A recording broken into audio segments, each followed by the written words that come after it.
কারুর কারুর ছোট কার্ড রয়েছে, ছোট কার্ড মানে বড় কার্ড রয়েছে, ছোট কার্ড আপনার কম চাল পাচ্ছেন, কার্ডটাকে চেঞ্জ করতে চান, সেখানে অবশ্যই আমার হাতে এখন যে কার্ডগুলো দেখতে পাচ্ছ সেইগুলো হচ্ছে অন্তর্দয়ের কার্ড। অন্তর্দয়ের কার্ড, এই কার্ডগুলো এই যে ফ্যামিলি মেম্বার সবারই আছে আমাদের, এখনো পর্যন্ত বাবা যত্ন করে রেখেছিল, তার জন্য রয়েই গেছে।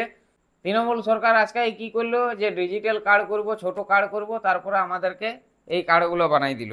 এই যে এই কার্ডগুলো বানাই দিল, এই কার্ডগুলো কি RKSY1। তারপরে এইগুলোকে চেঞ্জ করাই আবার অন্তর্দয় করার অনেক চেষ্টা করেছি, কিন্তু লারিছি কাহাতক হয়নি। তৃণমূল সরকারের আমল তো হয়নি। তো এটা বলে রাখি, আমরা অন্তর্দয় কার্ড যখন আমার ছিল তখনও আমাদের মাটির ঘর ছিল, এখনো আমাদের মাটির ঘর আছে। তখনও আমাদের চাকরি ছিল না, এখনো আমাদের চাকরি নেই। তখনও আমাদের বিরাট বড় ঘর ছিল না, এখন আমাদের বিরাট বড় ঘর নাই। তো এই রকম সমস্যায় অনেকেই আছো, শুধু আমি বলে লয়, অনেকেই আছো। আমাদের গ্রামে মাটির ঘর বলতে আমার একার আছে, আর কারো নাই। এবারে যারা বড় লোক তাদের আছে অন্তর্দয়ের কার্ড, আর যারা গরিব লোক তাদেরকে করে দিয়েছে বড় লোকের কার্ড, RKSY1, RKSY2। তো এই সমস্যার সমাধান নতুন সরকার তো এখনো পর্যন্ত করতে লারিয়েছে। তো নতুন সরকারের কাছে রিকোয়েস্ট রইল যাতে এই সমস্যার সমাধান তাড়াতাড়ি হয়, কারণ অনেক গরিব মানুষ অনেক কিছু ফর্ম ফিল আপ করতে পারছে নাই। যেমন উজালা যোজনা RKSY1কে দিচ্ছে নাই, SPHH, অন্তর্দয় এই কার্ডগুলোতেই দিচ্ছে। তো যাই হোক, আমাদের ম্যাডাম অগ্নিমিত্রা পাল এই ব্যাপারে কিছু বলেছে, সেইটা একটু শুনি লিয়া যাক।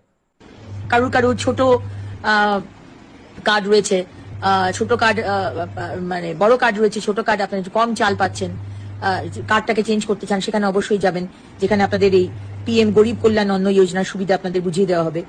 রাজ্য খাদ্য সুরক্ষা যোজনা 1। তো যাই হোক, তোমরাও শুনলে আমিও শুনলাম। তবে তোমাদেরকে বলে রাখি, জনকল্যাণ শিবির, যেটা দুয়ারে সরকার ছিল সেটার এখন নাম হয়েছে জনকল্যাণ শিবির।